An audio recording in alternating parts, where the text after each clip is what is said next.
Necesitamos certidumbre.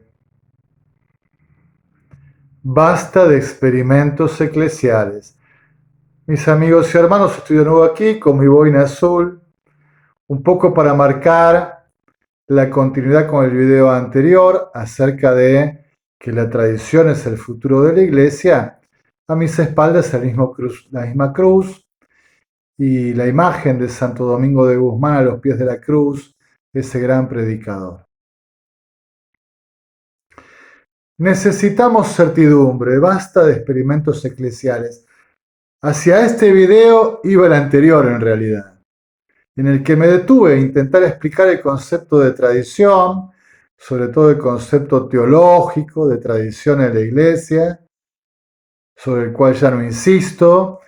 Recuerdo simplemente, es la transmisión de lo que Jesús nos ha dejado a través de los testigos, de los apóstoles.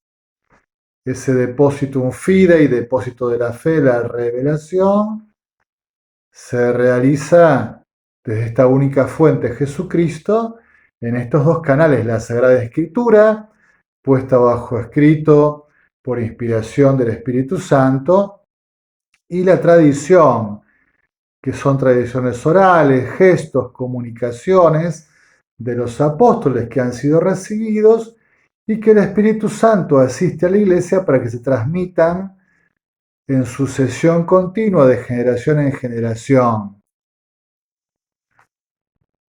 Y tarea especialmente encomendada a los sucesores de los apóstoles, a los obispos, pero que también el pueblo de Dios, con su sentido de la fe, va recibiendo y transmitiendo, asistida por el Espíritu. Lo que hemos recibido se transmite para que en toda época y en toda generación cree vida en la iglesia, genere la vida de la fe. Y se expresa de muchas formas, por ejemplo, en la liturgia, en lo que la iglesia celebra. Lex orandi, lex credendi, ley de la oración, ley de la fe. La iglesia celebra lo que cree y cree lo que celebra. Bien, la tradición viva llega hasta nosotros y hoy quería expresar que necesitamos certidumbre. ¿Por qué digo esto? Y basta de experimentos eclesiales. Miren, después del Concilio Vaticano II, sobre todo en las décadas del 70 y del 80, ha habido una gran creatividad y una gran experimentación en la vida de la iglesia. A veces demasiado marcada por aquella hermenéutica de la ruptura, de empezar de nuevo, como si todo empezara por nosotros. Yo algo he vivido en la formación, pero creo que estuve bastante resguardado porque estuvo más en la década del 90, que tenía otros tintes tal vez. Pero uno ha escuchado muchas cosas y ha recibido testimonios de tantos hermanos, ¿no? Por ejemplo, en la vida religiosa, de las religiosas, de los religiosos, ha habido una gran experimentación. Y por ejemplo, la gran experimentación para mí fue la vida inserta, las casas de inserción, que era un cúmulo de cosas, ¿no? Dejar de usar hábito, dejar de usar velo, dejar de usar un distintivo o el uniforme religioso propio de cada congregación o cada orden, dejar de rezar la liturgia de las horas, la oración oficial de la iglesia, dedicarse a oraciones más creativas, de otro estilo, y sobre todo irse a vivir con los pobres en lugares muy marginales. Esto para nada estaba mal, no me parece que estuviese equivocado, era una buena opción, sobre todo esta cercanía con los pobres. Podemos discutir si después esas eternas polémicas sobre usar hábito o no usar hábito eran realmente prudentes, llevaban a algo, y sobre todo creo que ni podemos discutir que dejar de rezar la liturgia de las horas, algo tan constitutivo de la vida de la oración de las comunidades religiosas, eso sí parecía que era claramente un error. Pero el gran tema para mí no es El intento, el experimento, la creatividad, la búsqueda de una vida más auténtica, la refundación, volver a los orígenes de la obra, eh, reencontrar y renovarnos en el carisma fundacional. Eso estaba muy bien. El tema es con quién se hacía, con los formandos. Todos estos experimentos no se hacían con religiosos y religiosas ya de muchos años, probados. Algunos sí, porque eran los formadores que acompañaban a aquella camada de iniciados. La gran mayoría permanecía en sus conventos por distintos motivos, por comodidad, porque no estaban de acuerdo con esta opción, porque les parecía ideológica, por lo que fuese, digamos, ¿no? Que había un tinte de un montón de cosas, ¿no? Recuerda el movimiento de los azotes para el tercer mundo, la teología de la liberación, si había una posible complementación entre el pensamiento y la lectura marxista de la realidad y el Evangelio. Bueno, todo eso estaba muy en boga. Pero se hacía con los formandos. Y entonces yo he descubierto de todo. He descubierto personas que han sido formadas en la casa inserta, en la inserción, en los medios populares, no sé qué, que claro, vivían en cortocircuito con el resto de los religiosos, a veces de su propia congregación, de su propio territorio, porque ellos que están en los conventos son los ricos, nosotros en la casa inserta somos los pobres, y toda esta historia, ¿no? Pero claro, mucha gente que se formó en este caldo de cultivo, por así decirlo, ¿no? Desconociendo quizás las tradiciones de su familia religiosa, no pudiendo aceptar que su familia religiosa tenía conventos, tenía colegios, tenía obras, estructuras, lo que fuese, ¿no? Y algún día quizás las casas de inserción se cerraron, gran parte de ellas se cerraron, porque eran difíciles de mantener, porque económicamente no eran autosustentables, porque tenían que ser financiadas de otras presencias, de otras casas, o porque ya no había todo ese furor, ese deseo de ir a ese tipo de experiencia. Y muchos de esos formandos y esos formadores entraron en crisis y dejaron la vida religiosa. Muchos. Como que no pudieron adaptarse a lo que era normal de esas comunidades antes de estas experiencias. Las experiencias, de alguna forma podrían decir, mataron muchas vocaciones, hicieron entrar en crisis muchas vocaciones, ilusionaron gente que después no encontró continuidad en un estilo de vida así, cuando encontró la realidad de lo que la familia religiosa era, que no era solo esa experiencia, no pudieron adherir y continuar. Entonces yo digo, me parece lo peligroso es cuando hacemos estas experiencias con los que están iniciando un camino, ¿no? Y así puede pasar en muchos lados. Cito la vida religiosa porque me parece que es un claro ejemplo, que hoy está en una profunda, profundísima crisis vocacional, congregaciones al borde de la extinción. Y los experimentos tienen mucho que ver con esto, ¿no? Por ejemplo, yo conocí una congregación de religiosas con un carisma muy bonito, muy desafiante, asombroso, admirable, que decidía que sus formandas, después de hacer el noviciado, o sea, después de un tiempo de preparación, como se llamara, aspirantado, prenoviciado, postulantado, después de ese año que se preparaban y formulaban los primeros votos religiosos, enviarlas a estudiar un poco de teología. Me parecía bárbaro que se formaran en la Sagrada Teología. ¿A dónde las enviaban? A una facultad luterana, donde aprendían teología reformada, luterana, calvinista, metodista, bautista, pero no católica. Entonces uno dice, bueno, está bueno conocer la teología de otros cristianos. Yo de hecho me interesé mucho y la cultivé bastante, pero primero tengo que conocer la teología católica. Tengo que ser formado en la fe católica. Y después veo si quiero dialogar, me interesa, me enriquezco, es un emprendimiento de caridad, de diálogo ecuménico, lo que fuese. Pero ¿cómo siendo yo religioso católico me voy a formar en teología no católica en primer lugar?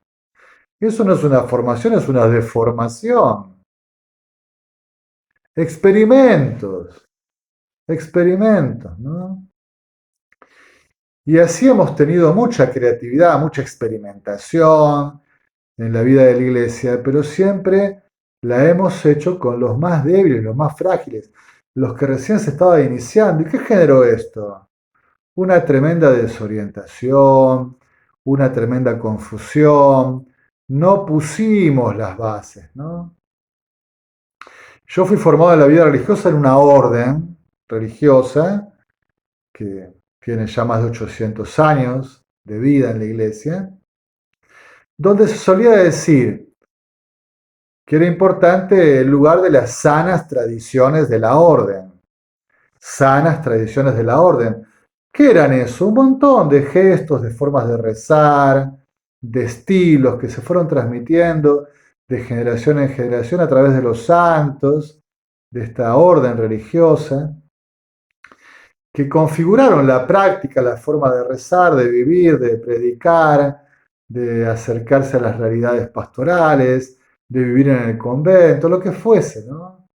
Sanas tradiciones, buenas costumbres, santas costumbres que habían formado a tantos otros que venían de hermanos santos y que eran eh, muy fecundas, muy virtuosas, ¿eh? Y que, bueno, había de conservar, transmitir, adaptar quizás al hoy, pero sanas tradiciones de la orden, ¿no? No todo pura experimentación, todo nuevo, lanzarnos a la aventura. Eso es para gente que ya está probada. Yo, por ejemplo, en este momento estoy haciendo una experiencia. Le pedí a mi obispo que me lo permitiera, otro obispo me recibió, aquí donde estoy hoy, en la diócesis de Maldonado, Punta del Este, Minas. Una experiencia de presbiterado en clave contemplativa. Sigo siendo un sacerdote del clero diocesano, haciendo una experiencia de vivir el ejercicio del ministerio desde una fuerte impronta contemplativa. Un amigo mío con el que estudiamos me decía, estás haciendo una experiencia semi-monástica. ¿Eh? Y yo digo, bueno, semi-eremítica, semi-eremítica. Tiene algo de la vida eremítica y tiene también todo lo propio del ministerio sacerdotal. En una experiencia de complementación, de enriquecimiento, a la cual me siento llamado, pues yo ya tengo 56 años, más de 2 décadas de sacerdote, experiencias, cicatrices, caídas, volver a levantarme, combates, tentaciones, pecados, gracia. Hay todo un camino y una estructura personal que hace que yo pueda pedir a alguien una experiencia y que alguien me la deje hacer, porque se da cuenta que hay con qué sostenerla. ¿No?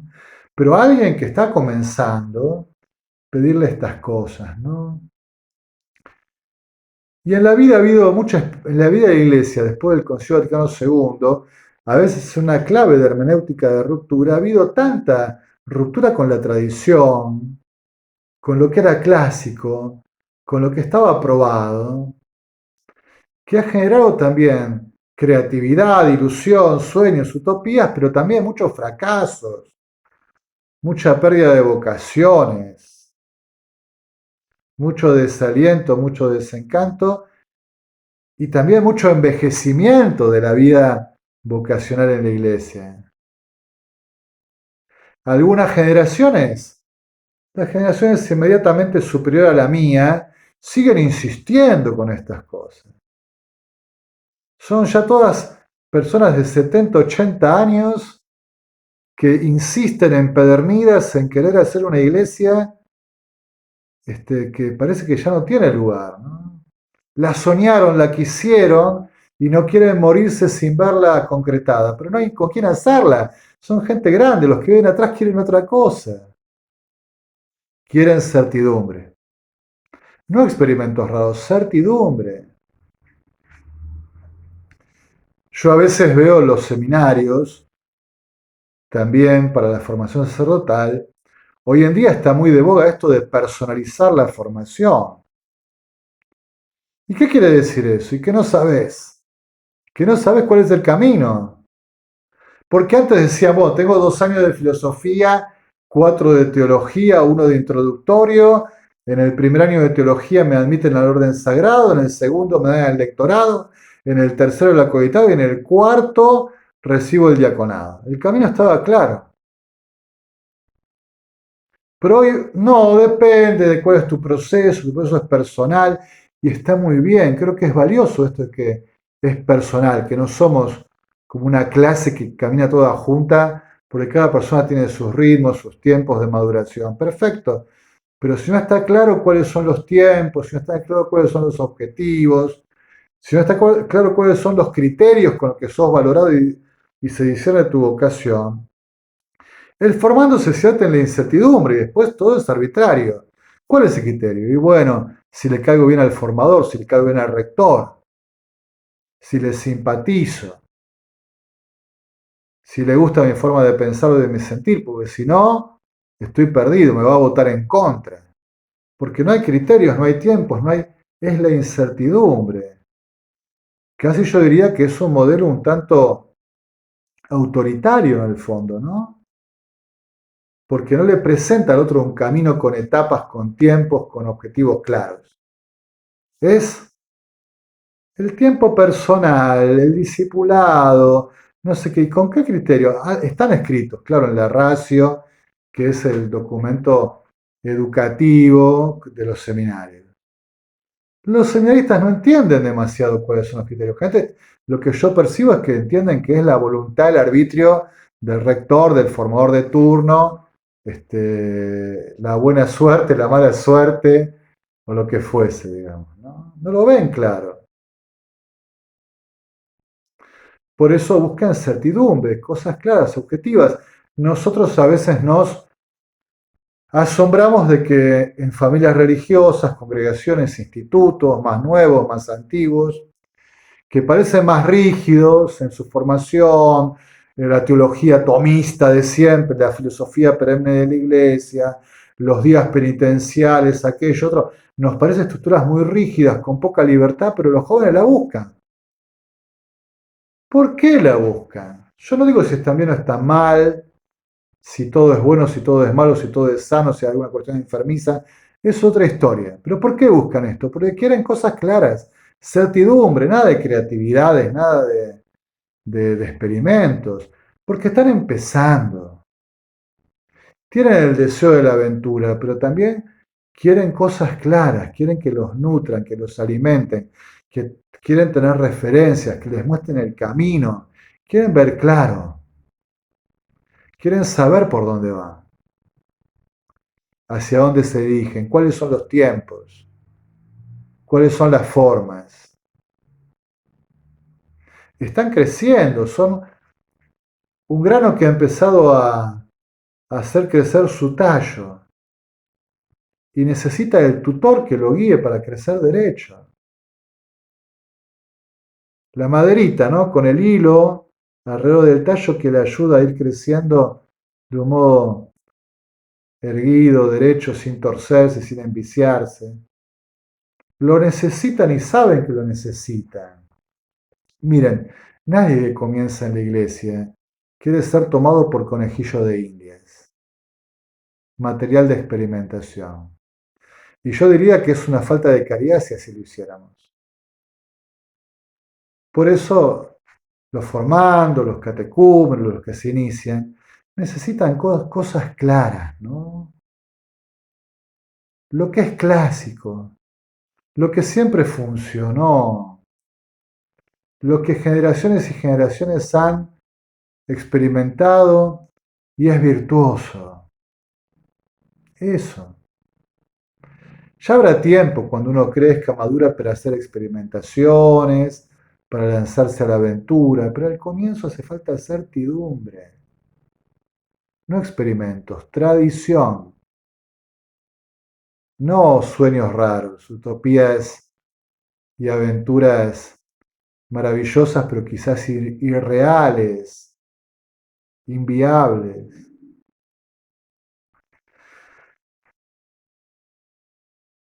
Necesitamos certidumbre, la tradición, lo clásico, lo de siempre, lo de los santos, lo virtuoso, lo que siempre funcionó.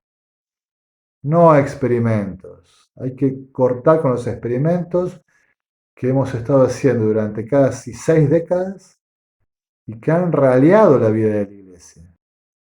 Nos han debilitado, somos menos sólidos, con menos estructura.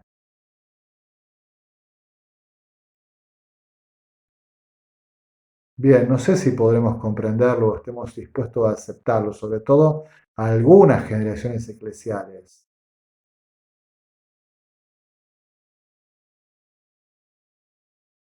Cuando a veces pienso en estos tiempos de la sinodalidad, ¿habrá tiempo para, seguramente en algún video, poner el cascabel al gato, como se dice, ¿no? ¿Qué es la sinodalidad? Sinodalidad.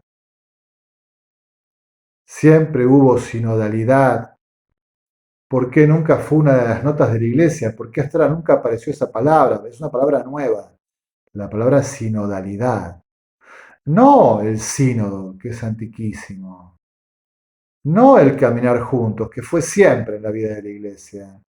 No los instrumentos de comunión, de participación, de diálogo, de intercambio. Siempre hubo eso en la iglesia, nunca faltó. Esta cosa de la sinodalidad, ¿no? Es algo novedoso. De hecho, hay un documento de la Comisión Teológica Internacional intentando clarificar el tema. Ya lo charlaremos. Pero yo esto de la sinodalidad, que a veces sí es experimentación y cosas nuevas, digo. El sínodo de los obispos es el sínodo de los obispos. Ahora no, es que los laicos, que no sé qué, que hasta que participen, hasta los que no tienen fe, que voten sobre nuestra iglesia y sobre la fe, qué sé yo. Suena muy democrático, muy abierto, pero no está en la tradición, no tiene sentido común, no es sensato, ¿no? Cosas raras. Y a veces muy influenciadas por ideologías, por modas. Pienso en este famoso método de la conversación en el espíritu, ¿no? Donde básicamente alguien modera, facilita que todos hablen sobre un mismo tema, todos hablan en la misma cantidad de tiempo, acotado, y todos hablan, y todos expresan lo suyo. Eso es un racionalismo comunicativo, que aparte tendría que inquietarnos, digo, porque si necesitamos hacer eso, qué dificultades que tenemos para comunicarnos, qué inmaduros somos en la comunicación. Y entonces hacemos eso, todos hablan 2 minutos, todos dicen de qué es el mismo tema. Nadie interrumpe al otro, nadie dialoga con el otro, nadie reacciona, no hay ningún diálogo acá. Es una juxtaposición, uno detrás del otro. ¿Y qué pasa en la práctica real de esto? Que los que nunca hablan siguen sin hablar. ¿Por qué no hablan? Y bueno, pues son libres y quizás tienen el deseo de no expresarse. ¿Y que le vamos a imponer expresarte sí o sí, si vos no querés?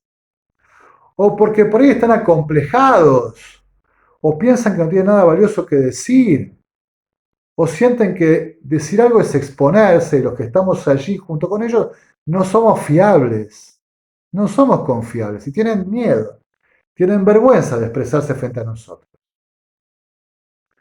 Y otros que tienen capacidad y que hablan y dicen cosas buenas, y otros que hablan y no dicen nada. Esto pasa siempre, ¿no? Ahora, imponer que cada uno tiene que hablar, tiene estos tiempo, soluciona el problema, no, es un racionalismo, no lo soluciona. La solución está en cada persona, en su maduración para la comunicación, para la escucha del otro. Un método así no ayuda a nada. Aparte, justaponemos una cosa al lado de la otra. ¿Y entonces qué significa eso? Si después no dialogamos, no reaccionamos, no le podemos decir a otro, mira, yo pienso lo que dijiste estás equivocado. No, si es eso no lo respetás en su voz, qué intolerante que sos. ¿Y cómo buscamos la verdad? ¿Cómo llegamos a algo en común? Eso es puro relativismo, ¿verdad? Experimentos raros, disolventes, que nos llenan de confusión, de desorientación. Bueno, algunos se enojará, quizás muchos. Yo creo que en la iglesia tenemos que terminar con los experimentos. Y sobre todo tenemos que, si queremos hacer experiencias y experimentos, tenemos que hacerlo con personas que tengan la capacidad de sostenerlos, no con los que se inician, no con los formandos, no con los laicos que están comenzando, con los que tienen menos formación teológica, espiritual, no con ellos, a los más débiles, a los más frágiles, a los que están iniciando. Tenemos que decirle cosas claras, las cosas clásicas, lo central de siempre, el Padre Nuestro, de María, de Gloria, el Credo. Hay que enseñarle a rezar el rosario, hay que enseñarle la liturgia de las horas a un religioso que está comenzando, hay que iniciarlos en el silencio, en la oración mental. Tienen que leer filosofía, tienen que leer teología. Bueno, no le des a Marx para empezar, dale a San Agustín, dale a Boecio, dale a Tomás de Aquino, la teología de San Buenaventura, lo que fuese, lo clásico, los padres de la iglesia, lo que está probado, lo que generó santidad y virtud. Los experimentos, las creatividades, hay que dejarlas para miembros más adultos, más vigorosos, con más capacidad y discernimiento. Son muy potables y a veces son un lugar de avance, de progreso, de maduración, de comprensiones nuevas, de profundizaciones, las experiencias. Pero no hay que hacerlas con toda la iglesia. Los experimentos no hay que hacerlos con toda la iglesia, hay que hacerlo de un modo medido, controlado, con personas que estén capaces de hacerlo, que puedan discernir, que puedan ser acompañadas, que tengan capacidad de sostener estas realidades nuevas, ¿no? Si no metemos a toda la iglesia en una confusión, una desorientación, en una creatividad caótica, aparte rupturista con lo que siempre funcionó, con lo que siempre hicimos. No, miren, a la iglesia y a los que están comenzando, a la iglesia en general, a los laicos que están iniciándose, a los que están iniciándose en la formación en una vocación, hay que darle lo que está probado, lo que fue bueno, lo que siempre funcionó, lo de los santos, lo que generó virtud.